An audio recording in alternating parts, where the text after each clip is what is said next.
ఇప్పటి వరకు ఒక లెక్క ఇకపైన మరో లెక్క అంటూ break the hearts give the heart అంటూ బిగ్ బాస్ అయితే సరికొత్త టాస్క్ని సండే ఫండే రోజును అందించేశారు.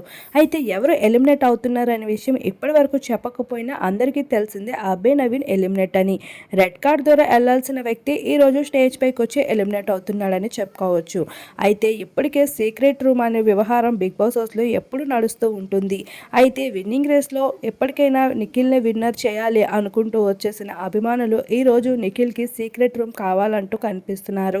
అయితే ఇప్పటికే వైల్డ్ కార్డ్ ద్వారా వస్తున్న కంటెస్టెంట్స్ని సీక్రెట్ రూమ్ని పంపిద్దాము అనుకుంటే ఆల్రెడీ వాళ్ళందరికీ గేమ్ తెలిసి హౌస్ లోపలికి వస్తున్నారు కాబట్టి వాళ్ళకి సీక్రెట్ రూమ్ అక్కర్లేదు. హౌస్లో గేమ్ బాగా ఆడుతున్నప్పటికీ సెంటిమెంటల్గా వెనక్కిపడుతున్న నిఖిల్కి అయితే ఫుల్గా ఫైర్ అవుతూ మూడోసారి గేట్స్ ఓపెన్ చేసి తనని బయటికి పంపిస్తున్నట్లే సీక్రెట్ రూమ్లో కలిపి పంపించాలని బిగ్ బాస్ యాజమాన్యం ఇప్పటికే దానికి సంబంధించిన పనులు కూడా మొదలు పెట్టేస్తున్నారు.